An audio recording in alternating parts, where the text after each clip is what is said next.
tumba egipcia, como hacían con los grandes faraones o los egipcios, que les hacían una tumba muy ostentosa. Moisés no quiso nada de eso, sino que no iba a esconder su verdadera nacionalidad para ganar unos pocos años de prestigio, como le decía recién. Él rechaza absolutamente todo eso.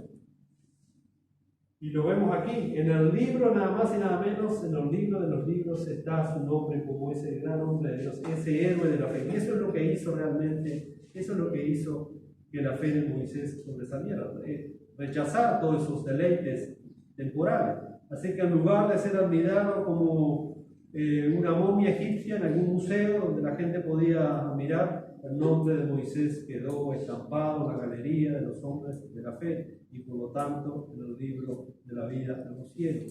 Vemos acá una fe viva que va rechazando el prestigio que este mundo ofrece y en recompensa obtiene la aprobación de Dios Altísimo. ¿Ustedes se acuerdan lo que dice Primera de Juan, capítulo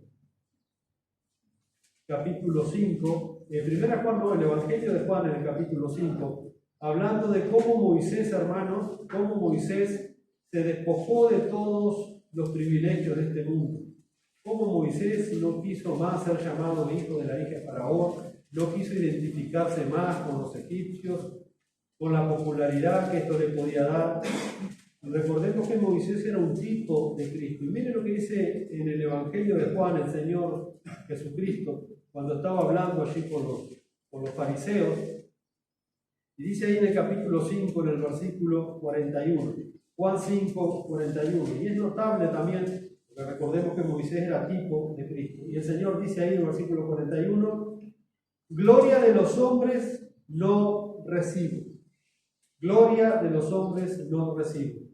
Y luego les dice el Señor, mas yo conozco que no tenéis amor de Dios en vosotros.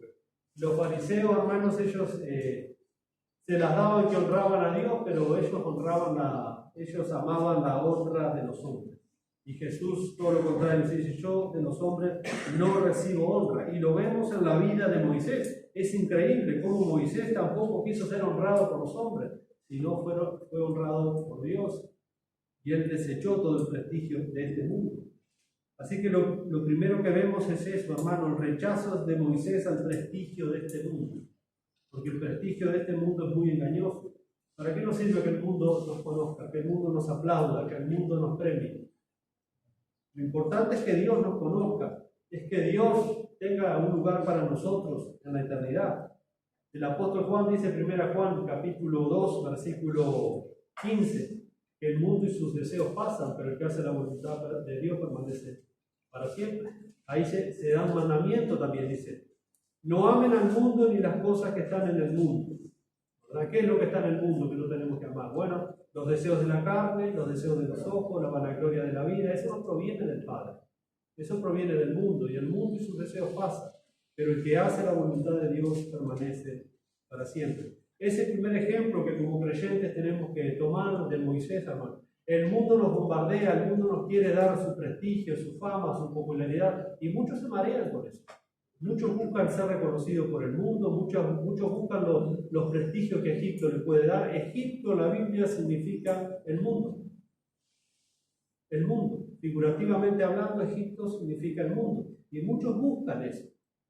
Cuando la Biblia dice que nuestra mirada tiene que estar arriba, poner la mira a las cosas de arriba, no las de la tierra. Moisés dice en el versículo 27 que se sostuvo como viendo al invisible. Siempre se sostuvo como viendo al invisible. Y a veces nosotros nos frustramos justamente por eso, porque en vez de tener la mira arriba, tenemos la mira acá abajo. Y anhelamos todas estas cosas del mundo, codiciamos todas estas cosas del mundo. El prestigio, la popularidad, la fama, que nos vaya bien, con esto, con lo otro, pero vemos que una fe viva, una fe verdadera, no quiere saber nada con el prestigio que este mundo nos quiere dar. Jesús dijo, yo no recibo la gloria de los hombres, no recibo el prestigio del mundo. Y lo vemos claramente entonces en Moisés. Por eso dice en Hebreos 11:25 que Moisés escogió antes ser maltratado con el pueblo de Dios que gozar de los deleites temporales del pecado. Qué impresionante, hermano, el ejemplo de Moisés. Él escogió. ¿De qué me sirve, habrá pensado Moisés, estar unos años acá, echado para atrás en la corte de los egipcios, comer, beber, tener lujo, prestigio, riqueza, y después Moisés pensó en la eternidad? No pensó tan solo acá abajo, eso no me sirve para nada. Por eso él desecha absolutamente, porque él conocía la promesa de Dios a los antepasados, la famosa tierra prometida. Ese reposo que Dios iba a dar a su pueblo, que es una figura también de la salvación y de la vida eterna. Y dice que escogiendo antes ser maltratado con el pueblo de Dios, que gozar con los deleites temporales del pecado. Los deleites temporales del pecado. Por la fe Moisés escogió ese maltrato, identificarse con el pueblo de Dios, y rechazó el deleite temporal del pecado. Hermano, todo pecado tiene su deleite, pero es completamente temporal. Por eso es tan atractivo todo lo pecaminoso, porque tiene su deleite. Todo el pecado tiene su deleite, pero es muy pasajero. Y aparte sumamente mortal, engañoso. Y tenemos que despojarnos de eso. Tenemos que tomar el ejemplo que hizo Moisés. No estamos para eso nosotros. Moisés estaba en Egipto, pero no pertenecía a Egipto. Nosotros estamos en el mundo, pero no pertenecemos al mundo. Dios nos ha sacado del mundo, como leíamos hoy en Juan 17, para hacer el propósito de Dios. Hermanos, vivimos en una generación de creyentes alrededor del mundo que andan desesperados buscando los deleites temporales del pecado. Si no tenemos lo que el mundo tiene, nos frustra, me deprimo, no quiero saber más nada, porque como no tengo esto, no tengo lo otro. Hermanos, Dios nunca prometió cosas terrenales, lo básico, la ropa, el sustento, el pan de cada día, eso sí lo ha prometido, pero no ha prometido los tesoros de los egipcios, no los ha prometido. Dios tiene algo mucho superior para nosotros, mucho superior. Damos gracias a Dios por lo que Él provee cada día y las oportunidades que Dios nos da, las disfrutamos para su gloria. Pero cuidado con afanarse y querer el prestigio del mundo y las posesiones materiales del mundo. Por lo tanto, como decía recién, el pecado es sumamente deleitoso. Por eso dice ahí que Moisés eligió antes ser maltratado por el pueblo de Dios que gozar de los deleites temporales del pecado. ¿Cómo estamos eligiendo nosotros? Bueno, eso va a depender de cómo está mi fe. ¿Dónde está apuntada mi fe? Si se está manifestando mi fe o no se está manifestando. Solo buscamos los deleites temporales de este mundo. Me deprimo si no puedo veranear este año, si no puedo tener vacaciones, me deprimo. Si no puedo comprar esto, me voy a deprimir. Si no puedo conseguir aquello otro, me voy a deprimir. No, mi hermano, no tiene que movernos el pelo todas esas cosas. Nuestra mirada tiene que estar como estaba en Moisés, puesta en el galardón. Sabemos que esto aquí es muy corto, esto aquí es muy pasajero, mis hermanos. Por ejemplo, hablando de los deleites temporales del pecado, los deleites temporales del pecado. Uno de los deleites temporales del pecado más antiguo y más habitual en el mundo es el pecado del alcoholismo. ¿Sabían que el pecado del alcoholismo es uno de los pecados más antiguos? Estaba leyendo el otro día unos científicos antropólogos que no son cristianos, hablando justamente de la corrupción del ser humano, pero ellos lo miran del punto de vista humano. Entonces, justamente como el alcoholismo es uno de los vicios más grandes en todo el mundo, en todas las culturas, afecta a los pobres, a los ricos, a los sabios, a todos, el alcoholismo. Esta gente empezó a hacer un estudio para atrás, por qué el alcoholismo es uno de los pecados tan arraigados en toda la historia del ser humano. No había una cultura que no haya sido alcohólica dada al alcohol. Y esta gente hace un estudio y van hasta la fabricación del vino, y en el estudio que hace esta gente, que no toma la Biblia en cuenta, porque para ellos la Biblia no es palabra de Dios, sino lo que ellos pueden encontrar en su laboratorio, pero encuentran que el vino fue fabricado 5.000 años antes de Cristo, el vino.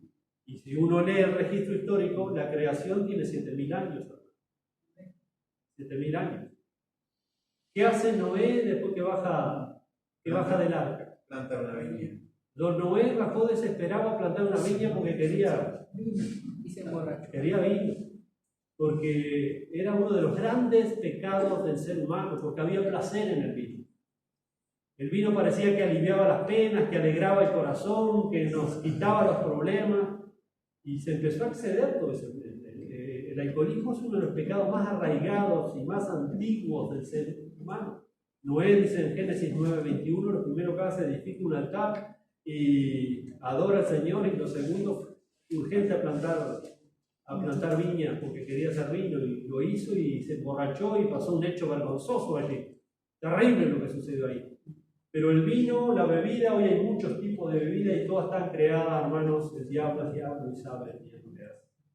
Le da cierto placer a la persona, pero es momentáneo. Cuando ese placer se termina, la persona tiene que volver a recurrir otra vez a ese estimulante para sentir paz, para sentir gozo, para sentir esto. Eso es el deleite temporal del pecado. Por eso tengo que hacer esto, por eso tengo que mirar aquello, por eso tengo que consumir esto, por eso tengo que hacer lo otro, porque me da cierta satisfacción. Esos son los deleites temporales del pecado, y Moisés renunció a eso. Imagínese, estuvo 40 años viviendo un privilegio allí, por lo menos hasta que la madre lo llevó a la corte con la hija de Faraón, pero después el hombre salió con los puestos al desierto de Madián, con los puestos. ¿Y sabe lo que tuvo allí? Por 40 años, nada. Un pastor de ovejas, y todavía las ovejas que tenían eran ajenas, no tuvo nada. 40 años en el desierto cuidando ovejas ajenas. Lo único que tenía fue lo que llevó puesto, la ropa, nada más. No tenía absolutamente nada. Y ahí Dios trató con él esos 40 años en el desierto. Impresionante cómo Moisés se despojó de los deleites temporales del pecado. Cada 10 segundos en el mundo muere una persona a causa del alcohol. Esa es una de las estadísticas recientes, hermanos, sí, impresionante. La gente que toma escondida en su casa, por eso si usted tiene problema con el alcohol, la Biblia no prohíbe tomar un vaso de vino, ¿verdad? Comida, siempre y cuando usted no tenga problema con el alcohol. Si usted tiene problema con el alcohol, ni la mire a la botella. Ni la mire a la botella. Muchos son adictos escondidos del alcohol. Del whisky, del vino, de licores, de lo que fuere. Cada 10 segundos en el mundo muere una persona a causa del alcoholismo. Y después, bueno, tenemos cantidad de otras drogas, ¿no? Pero el alcoholismo fue la madre de las drogas. Digamos. Antes que el hombre fumara y que se drogara con otra plata, el alcohol estuvo siempre primero, ¿no? Porque el hombre sentía cierto placer con este pecado. Cierto placer. Miren lo que dice Proverbios hablando de este pecado. Proverbio 23, por ejemplo, muy claro. Capítulo 23, versículos 31 y 32, cuando dice: no mires al vino cuando rojea, cuando resplandece su color en la copa. Y miren que esto tiene años, esto lo escribió Salomón. Este proverbio ya tiene cerca de 3000 años, porque siempre fue un problema. Siempre fue un problema. ¿Sabe que los ricos en la antigüedad, los faraones, los reyes, sus cortesanos, no tomaban agua? No tomaban agua, tomaban vino. ¿Y Moisés dónde se crió? Pero él dice que no, se despojó de los deleites temporales del pecado. Se fue a tomar agua al pozo de Madiana, ya por Moisés habrá pasado usted. Se habrá acordado pensar que en Egipto hay vino fresco, pero no me importa. Yo pertenezco al pueblo de Dios, no a los egipcios. Antes no se tomaba agua la gente común y corriente. Los reyes jamás tomaban agua, tomaban vino, y vino del bueno, del puro. Por lo tanto, todos sus séquitos también. ¿Usted se acuerda cuando el rey Artajerjes hace ese gran banquete? Y había vino, después el rey, después de ciertos días, ya estaba bastante ebrio. Pasaban tomando vino, pasaban bebiendo vino. Y acá se nos dice: no mires al vino cuando rojea, cuando resplandece su color en la copa. Se entra suavemente, es placentero, da cierto placer, mas al fin como serpiente morderá y como áspid dará dolor. Esa es la consecuencia del pecado. En este caso el vino, pero cualquier pecado es así. Sentimos placer al momento de cometerlo, pero después es una serpiente que se da vuelta y nos muerde. El pecado, hermanos, por eso tenemos que tratar de luchar con el pecado. El pecado que nos asedia, como dice en el capítulo 12 de la Escritura de los Hebreos. Por tanto, dice, puesto los ojos en Jesús, autor y consumador de la fe. Y luego nos dice que corramos con paciencia la carrera que tenemos por delante, despojándonos de todo pecado que nos asedia, que nos estorba, y corramos con paciencia esa carrera que tenemos por delante. Es cierto, el pecado trae cierto deleite, sin embargo, Moisés desechó ese deleite. Mientras la persona está bebiendo o está cometiendo otro tipo de pecado, parece que su corazón se alegra, parece que su corazón está contento, parece que su corazón está en paz, pero en cuestión de poco tiempo esa alegría se transforma en dolor. En dolor. Y para mitigar ese dolor la persona tiene que volver otra vez a recurrir a ese pecado, porque es una víctima de ese pecado, está esclavizada a ese pecado, que por un momento parece que le da cierto alivio de su alma, pero Moisés dice que decidió, es una decisión personal. Hermanos, nadie nos pone un revólver en la cabeza para que hagamos lo que hagamos, nadie nos pone un revólver en la cabeza. Santiago dice, nadie le eche la culpa a Dios, porque Dios no puede ser tentado por el mal, sino cada uno es tentado cuando de su propia concupiscencia es atraído y seducido. Entonces la concupiscencia da luz el pecado, y el pecado da luz la muerte. Pero dice de su propia concupiscencia. Muchos le echamos la culpa al diablo, hermano, y es facilísimo, el diablo tiene la culpa de todo. El diablo vaya a saber dónde anda en este mundo. Tiene sus huestes. Él es muy organizado, tendrá sus huestes demoníacas, sus principados, pero el diablo no es omnisciente, no es omnipresente, no lo sabe todo, no está en todas partes. El diablo hoy no está acá, tiene cosas más importantes en este mundo, pero nuestra concupiscencia está ahí, nuestra concupiscencia está ahí. Siempre a punto de rebelarse, siempre a punto de hacer lo que la naturaleza caída quiere. Por eso Santiago dice, cada uno es tentado y seducido de su propia concupiscencia. La concupiscencia son los malos deseos de la naturaleza caída. No podemos ceder a nuestra naturaleza caída. Que Dios nos ayude. Así que Moisés decidió escoger el maltrato con el pueblo de Dios, porque sabía, hermanos, que si hoy hay maltrato, en el más allá Dios le iba a recompensar. Había una recompensa eterna. Había puesto su mirada en la eternidad, su mirada en el galardón. Su mirada no estaba acá abajo, en lo que podía conseguir acá abajo, en la vida que podía vivir acá abajo, que muchos enseñan eso desde la iglesia, increíble. Nosotros estamos preparando a la iglesia para la eternidad. Y cómo vivir acá glorificando a Dios y hacer la obra que Dios nos mandó acá, pero acá estamos de pasadita. Somos peregrinos y extranjeros, no nos vamos a llevar nada, usted no tiene nada, absolutamente nada. Va a entrar desnudo a la presencia del Señor, no se va a llevar absolutamente nada. Y tenemos una misión, somos peregrinos, estamos de pasada. Un peregrino venía de una ciudad, se quedaba, el otro día se iba, no pertenecía ahí, no se llevaba nada en el hotel. Era todo ajeno, él disfrutaba un tiempo y después se iba, igual nosotros, con nuestra vida, con nuestras posesiones. Moisés eligió esto, por medio de la fe. Los ojos de la fe de Moisés permitieron mirar más allá de los sufrimientos presentes. Y esto es muy importante. ¿Se acuerda que Pablo fue un hombre de fe también? Y Pablo enfrentó muchísimas dificultades en su vida como creyente. Y él dice en Romanos 8:18, porque los sufrimientos del tiempo presente no son comparables con la gloria venidera que en nosotros ha de manifestar. Un día, mi hermano, usted no va a sufrir más. Usted va a ser recompensado por el Señor. Acá vamos a tener que sufrir. Y de esto no se habla en los púlpitos. Los malos pastores no preparan a sus ovejas para sufrir. Se les ha pintado un evangelio de puro color rosa, amor y prosperidad. Y cuando eso no llega a nuestra vida, llega el sufrimiento que es parte de la vida, entonces no sabemos cómo resolver los conflictos, los problemas. ¿Cómo hacer? Porque es por medio de la fe. Y si no tenemos una fe viva, no tenemos fuerzas en nosotros mismos. No tenemos fuerzas en nosotros mismos. Hermano, el sufrimiento es parte de la vida del creyente. Y esto no se está enseñando en las iglesias. Se ha distorsionado el mensaje del evangelio, haciéndole creer a la persona que si Jesús está con nosotros no vamos a tener ningún problema. En el mundo tendréis aflicción, pero confiad, yo he vencido el mundo. Hermano, tenemos que prepararnos para sufrir. Debemos escoger el vituperio de Cristo antes que los deleites temporales del pecado en esta corta vida. Filipenses 1:29. Pablo les dice ahí: a ustedes, filipenses, se les concedió el privilegio de que creyeran en Cristo Pero también con ese privilegio de creer en Cristo, se les concedió el privilegio de que sufran por Cristo. Hermanos, sufrir por Cristo es parte de la bendición de ser cristiano. Usted no va a escuchar eso de los púlpitos.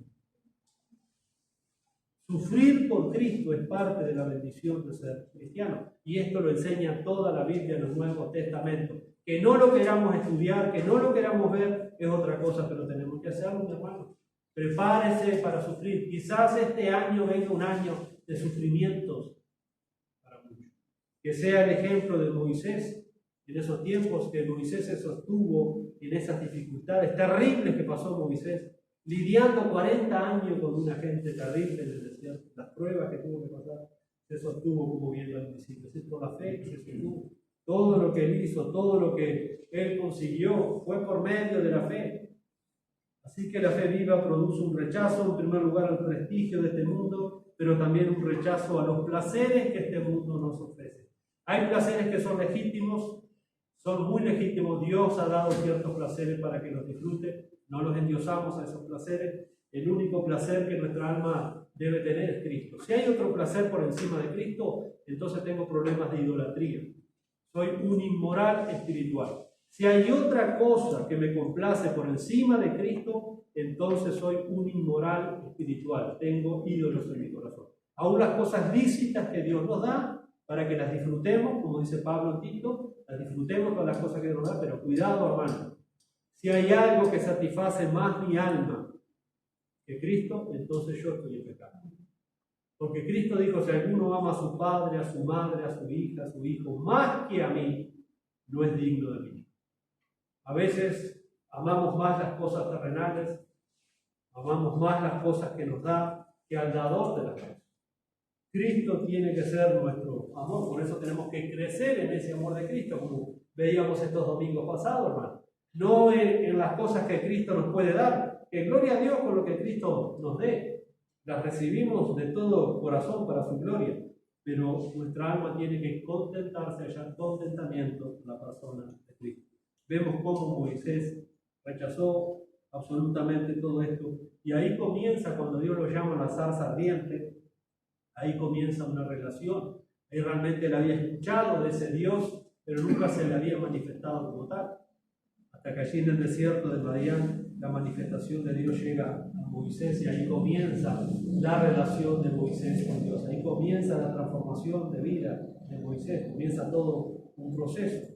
En el versículo 26 vemos de Hebreos 11, vemos que la fe viva de Moisés rechaza también las posesiones que el mundo le estaba ofreciendo. El texto dice, teniendo por mayores riquezas. ¿Cuántos buscan riqueza, verdad? ¿Cuántos buscan riqueza? Acá están las riquezas. Teniendo por mayores riquezas el vituperio de Cristo que los tesoros de los egipcios.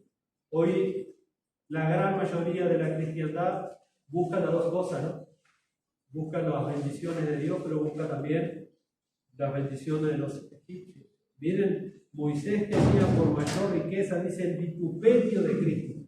El vituperio de Cristo que los tesoros de los egipcios. ¿Por qué anhelaba más el vituperio de Cristo? Bueno, porque tenía puesta la mirada en el galardón. La fe de Moisés estaba bien enfocada. Estaba bien enfocada. Sabía dónde iba. Sabía a quién servía. Sabía a quién se le había revelado. Sabía a quién se le había manifestado. Sabía de dónde provenía la promesa. Por lo tanto, la fe de Moisés estaba bien enfocada, que dejó todo esto. Me identifico con el pueblo de Dios, me identifico con los vituperios de Cristo.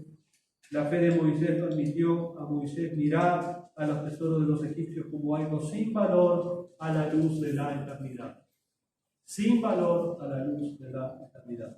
¿Qué son los tesoros de los egipcios, hermanos, a la luz de la eternidad? ¿Qué son los placeres de este mundo a la luz de la eternidad? Recuerden que vamos a pasar una eternidad con el Señor. De lo contrario, las personas que no pasan una eternidad con el Señor pasarán una eternidad en el infierno real. El infierno existe.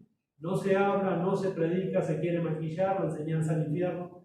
Pero la persona que muere sin Cristo cierra los ojos en este mundo y automáticamente su alma está en un lugar de desesperanza para siempre, aguardando el juicio final.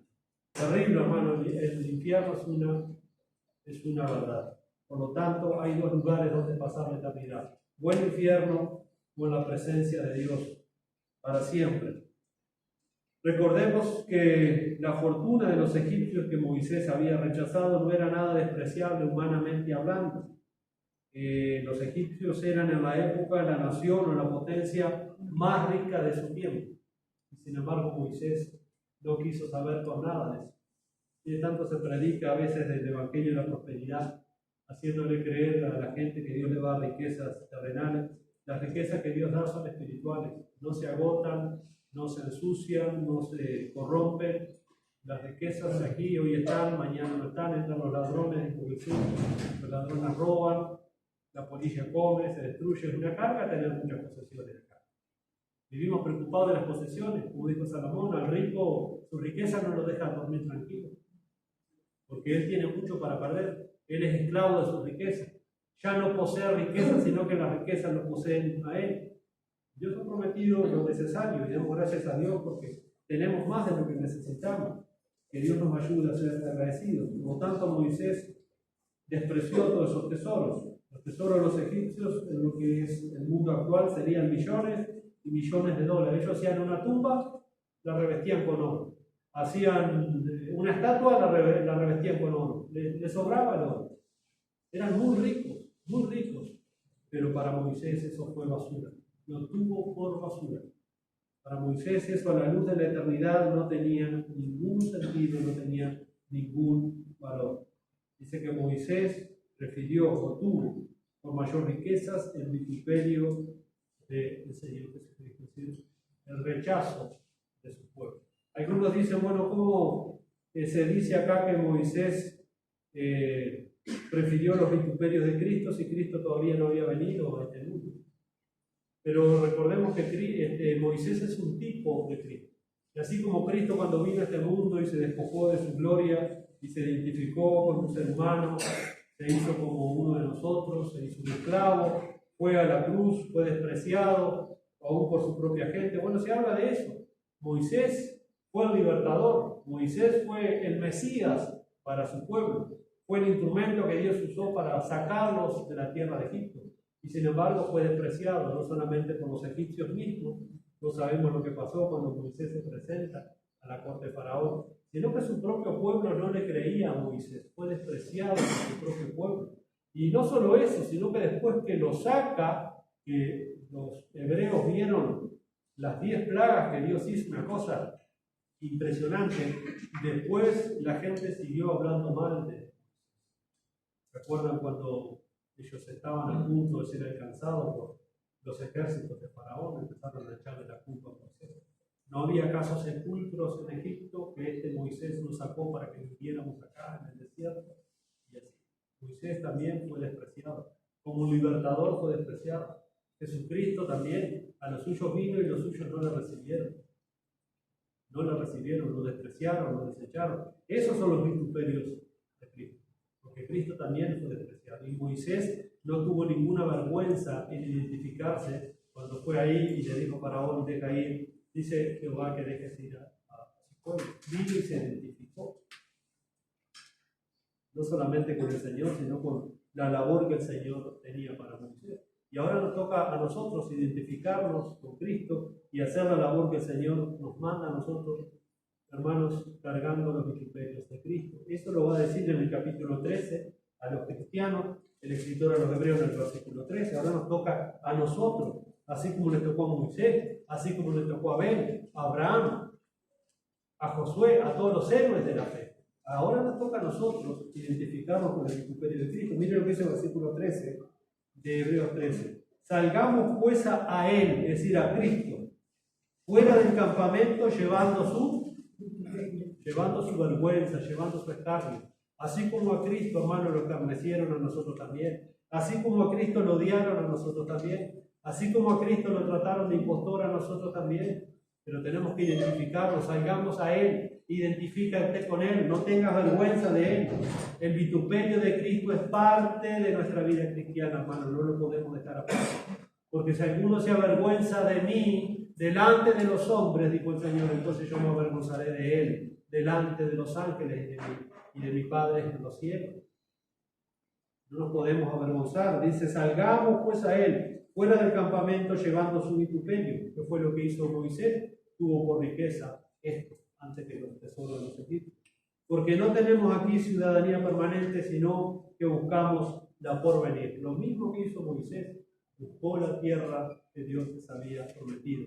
Mientras tanto, se identificó con los vituperios de Cristo. Y ahora nos toca a nosotros, como les decía recién en Filipenses 1:29, pero hay mucho más texto. Este es uno muy claro. Hebreos capítulo 13, se nos dice que nosotros debemos de llevar al vituperio de Cristo. Pero la enseñanza del propio Cristo, nuestro Señor, ¿qué dice? Mateo capítulo 5. Acá van a ver pasajes paralelos en cuanto a esto, hablando a todos sus discípulos. Mateo capítulo 5.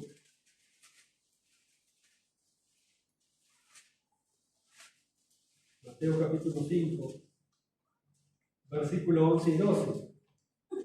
Bienaventurados sois, sabemos que la palabra bienaventuranza, Macarios, la palabra del griego que es dichosos, feliz, contento, gozoso. Bienaventurados sois cuando les dé casa, autos, negocios prósperos. Esto no se predica de labios del Señor Jesucristo. No se predica de estas cosas. Y esta es la enseñanza del Señor. ¿Cuándo somos dichosos? ¿Cuándo somos bienaventurados? Cuando por mi causa os vituperen. ¿Qué dijo el escritor a los hebreos? En el capítulo 13, versículo 13, que salgamos a él llevando el vituperio de Cristo. Y el Señor dice, van a ser dichosos cuando eso pase. Van a ser dichosos. Y os persigan y digan toda clase de mal contra vosotros mintiendo. Lo hicieron contra Moisés. Hablaron toda la vida, esos 40 años mal de Moisés. Y luego dice, versículo 12, quejaos y lloraos y rebelaos. No dice eso, ¿no? Mi Biblia no dice eso. Por eso les digo, hermanos, la fe que nosotros tenemos. ¿Es fe realmente? ¿Se está manifestando la fe como se manifestó en esas personas? ¿Está obrando según la palabra de Dios o según nos movemos en el ambiente? Nada más. Tenemos que tener cuidado porque la fe se distorsiona muy rápidamente. Se sale de foco muy rápidamente. Gozaos y alegraos porque vuestro galardón es grande. ¿Dónde? En los cielos. Eso fue lo que buscó Moisés, hermano. Eso fue lo que buscó Abel, Abraham, Josué, los profetas. La eternidad, lo que Dios tiene para nosotros en el futuro. Acá abajo esto es muy cortito, muy efímero, muy chiquito, todo para hacernos un embrollo muy grande. No, mi hermano. Despójese de todo peso y del pecado que lo asedia y corra con paciencia.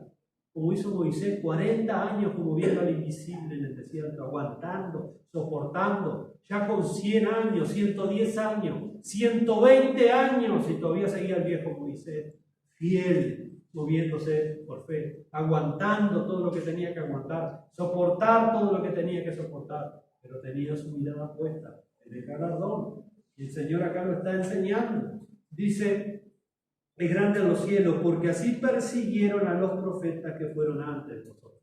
Si a ellos les pasó lo mismo, ahora nos toca a nosotros, es lo mismo. ¿Quién nos dijo que el Evangelio fue una cosa? ¿Cuándo se metió esa mentira en la iglesia? De que todo es pum para arriba y todo es sonrisa de oreja a oreja. Ese no es el Evangelio de la Biblia, hermano. Ese es el Evangelio de los hombres carnales, que Judas dice, estos son los sensuales, que no tienen el espíritu, que no enseñan la verdad de las cosas. Si a ellos los persiguieron, si a ellos los vituperaron, a nosotros también, hermano. Porque es parte del ser creyente, del identificarse con el pueblo de Dios. La iglesia es odiada en el mundo, la verdadera iglesia, porque Cristo es odiado, porque su palabra es odiada, su palabra es vituperada, su palabra es menospreciada. Su iglesia lo ha sido toda la vida. Toda la vida. Hermano, no se puede servir a dos señores. ¿Verdad que no se puede? ¿Qué va a pasar? Va a amar a uno y va a menospreciar al otro. No se puede servir a Dios y a la riqueza. No se puede servir a las riquezas de los egipcios y al mismo tiempo amar los vituperios de Cristo. No existe eso. No se puede. Y acá el Señor es clarísimo, hermano. Porque así persiguieron a los profetas que fueron antes de nosotros. Si vamos a la segunda carta de los Corintios, le podría leer texto tras texto, tras texto, tras texto. Segunda carta a los Corintios, y ya vamos a tener que ir medio redondeando por lo que veo. Se ha ido la hora impresionante. Segunda carta a los Corintios.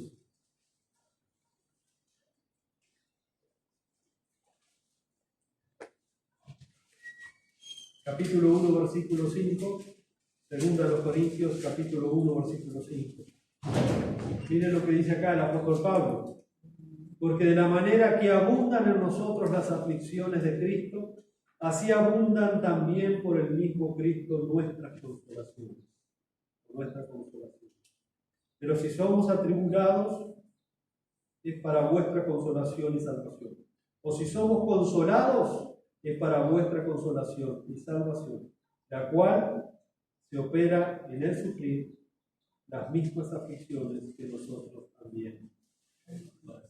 Pablo también nunca le mintió a la iglesia. Pablo, las aflicciones son parte de la vida del creyente.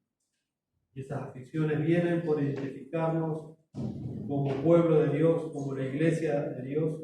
Si vamos a la primera carta del apóstol Pedro, vamos a ver aquí otro pasaje paralelo, primera de Pedro, capítulo 4.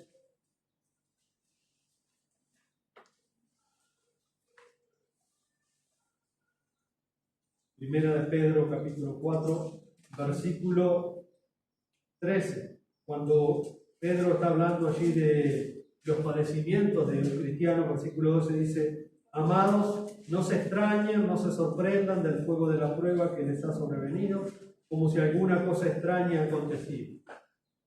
Luego dice: si no, gozaos. Lo mismo, Pedro va a enseñar lo mismo que escuchó de boca del Señor en el sermón del monte, Mateo 5, lo mismo está enseñando. Si no, gozaos por cuanto sois participantes de los padecimientos de Cristo. Usted una vez ha dado gloria a Dios en su oración, ha pedido al Señor ser participante de los padecimientos de Cristo. Gracias, Señor, porque soy partícipe de esta bendición, de los sufrimientos de Cristo. No pedimos, o nuestra oración siempre está fuera del sufrimiento, porque también la cultura en la que estamos es hedonista, no quiere sufrir nada, no estamos acostumbrados a padecer ni a sufrir por nada ni por nadie. Somos tan egoístas últimamente que no estamos dispuestos, y mucho menos por alguien que no ve. Pero acá se nos dice claramente que es una bendición. Gozaos por cuanto sois participantes de los padecimientos de Cristo, para que también en la revelación de su gloria os gocéis con gran alegría.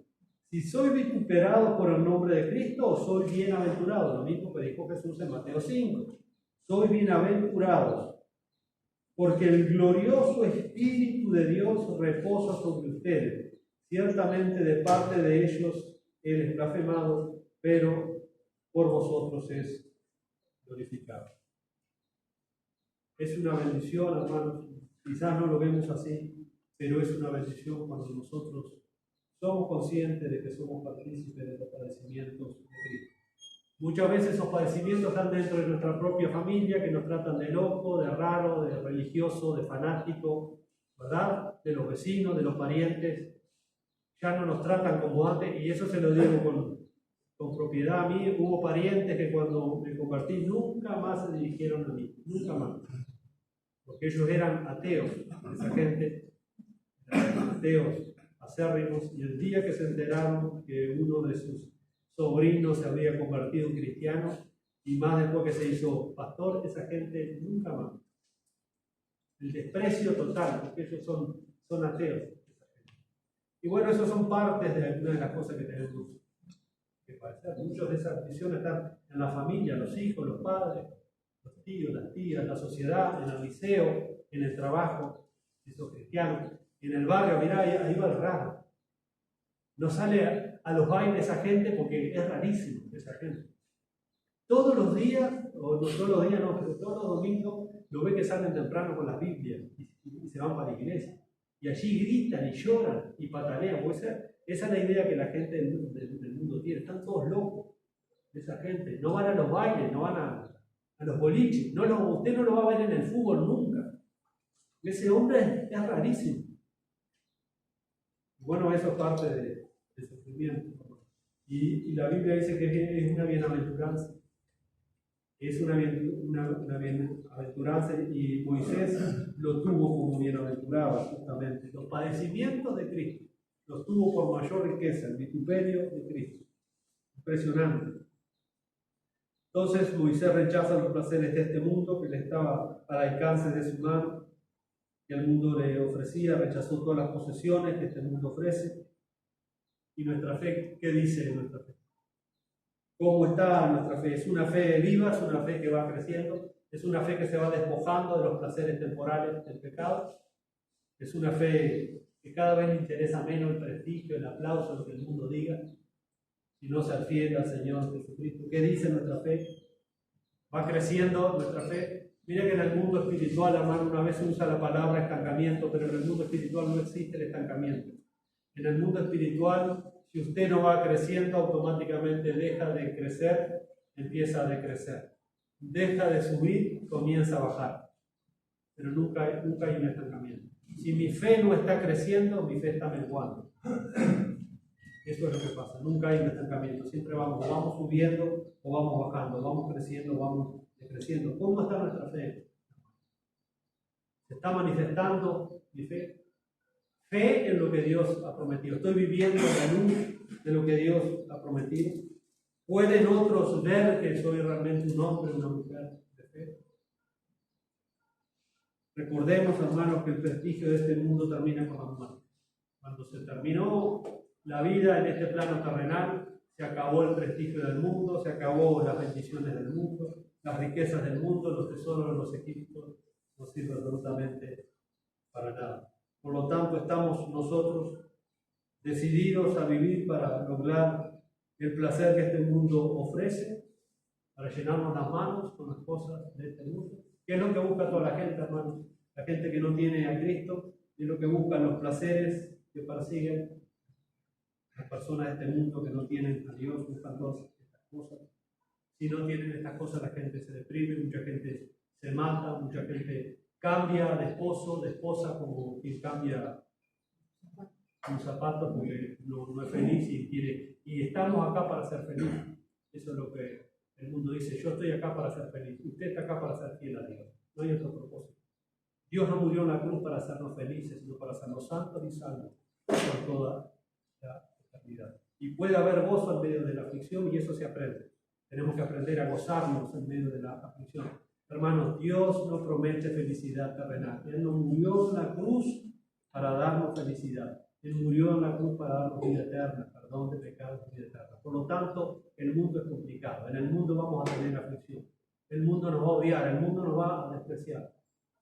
Entonces sigamos el ejemplo de Moisés, este hombre, este héroe de la fe, que fue impresionante su vida como hemos visto. Estamos nosotros aferrados a las posesiones, simplemente vivimos para eso, para acumular, para tener, para logros personales. Bueno, recordemos que nada de esto material, con que tanto trabajo hemos conseguido, podremos llevarlos cuando nosotros nos toque salir de este mundo. Mañana quizás nos toca a alguno de nosotros salir del plano físico.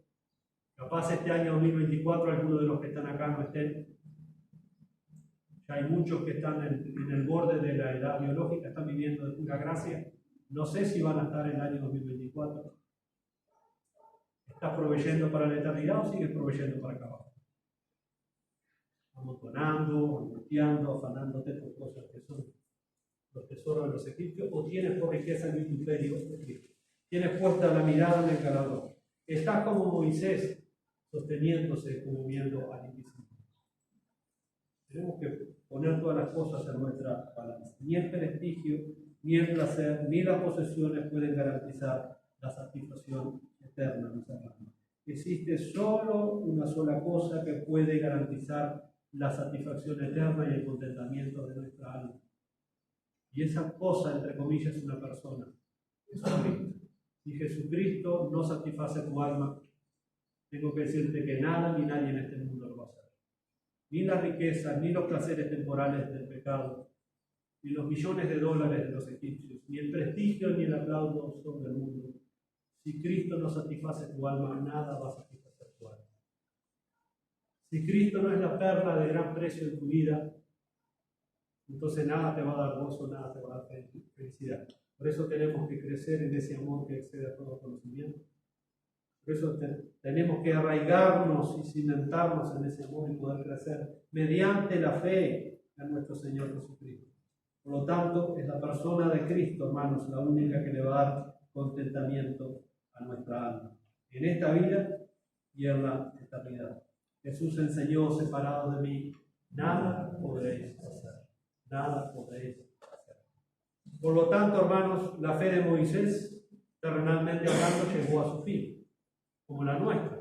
Si Cristo no viene antes, llegará un momento que nuestra fe va a llegar a un fin. Todos ellos murieron, dijo el escritor a los hebreos. En este plano físico, la muerte para el cristiano es la separación del alma y de su cuerpo físico. Es el cese de la existencia física. Y bueno, y vemos que en la vida de Moisés, su fe llega a su fin cuando su vida llega a su fin. Pero aún así, hermanos, la fe de Moisés fue aprobada hasta lo último. Hasta el último día de su vida, la fe de Moisés pasó todas las pruebas hasta que llega a su fin. Y aunque a Moisés se le prohíbe entrar a la tierra prometida, ¿se acuerda cuando él fue una de las grandes macanas también de Moisés, cuando tenía que hablar a la roca que se diera agua y estaba enojado y le da palo a la roca? Y dice el Señor: ¿por qué hiciste eso? No me honraste. Y a veces nosotros somos así, hermano. ¿Cuántas veces somos así como Moisés? Y eso deshonró al Señor.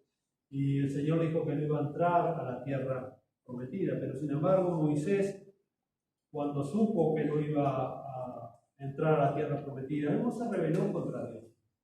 Porque él reconoció que había sido culpable, que era un error de él. ¿Y qué hizo Moisés? Siguió sirviendo a Dios. Siguió alabando a Dios, siguió sirviendo al Señor, siguió adorando a Dios. Y uno bien puede imaginarse ya a Moisés con 120 años cuando el Señor lo llama, ya están a punto de cruzar a la tierra prometida, y el Señor lo llama con 120 años y le dice a Moisés: Moisés, tenés que subir al monte Ebal. Y en el monte Ebal, un monte rocoso en el desierto, había una cumbre en ese monte que era la parte más alta, que la Biblia le llama el monte Pisga.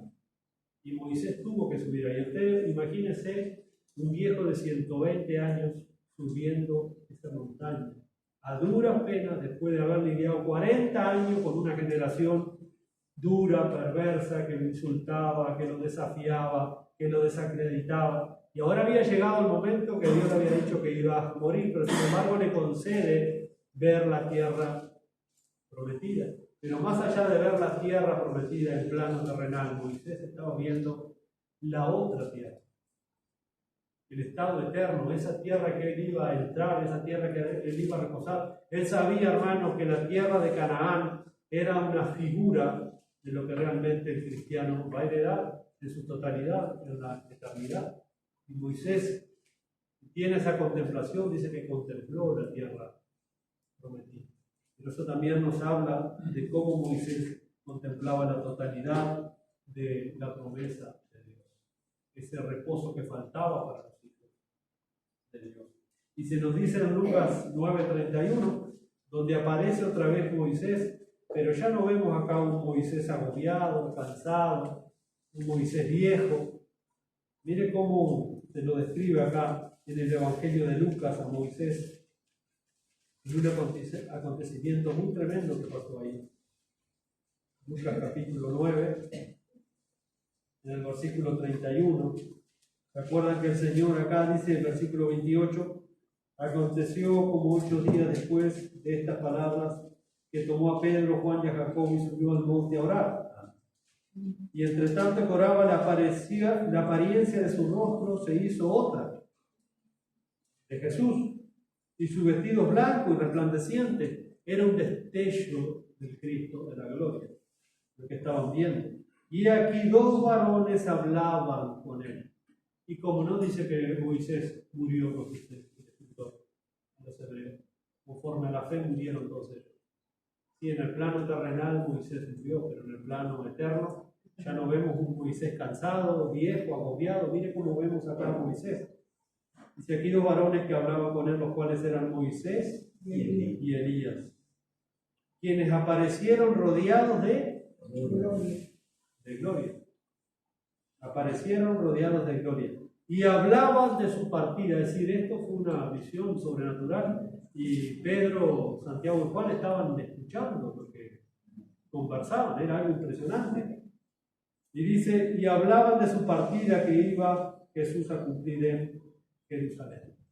Acá vemos otra vez a Moisés. Por eso le digo que cuando Moisés contempló la tierra prometida, él no solamente mira en el plano terrenal, sino en el plano espiritual. Ahora vemos acá a un Moisés rodeado de gloria, hablando de la muerte de su Salvador, quizás dando ánimo al Mesías, quizás hablando de lo que él mismo había escrito por revelación de Dios en el Antiguo Testamento, porque Moisés y Elías representaban justamente la ley y los profetas. Esos son los dos testigos que anunciaban al Mesías, la ley y los profetas. La ley representada por Moisés, los profetas por Elías.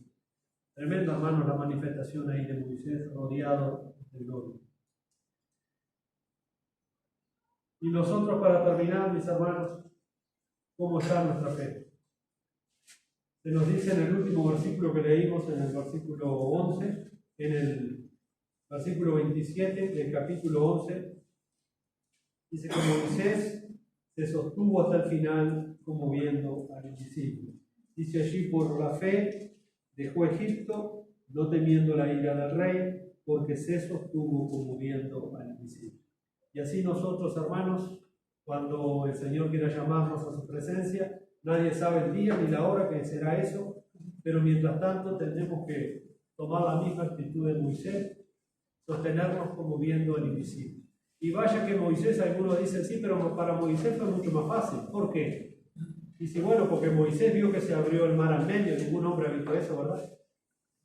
Moisés vio que se abrió el mar. Si yo voy a la Rambla y abro el mar al medio, yo voy a creer en el Señor. Y muchos usan eso.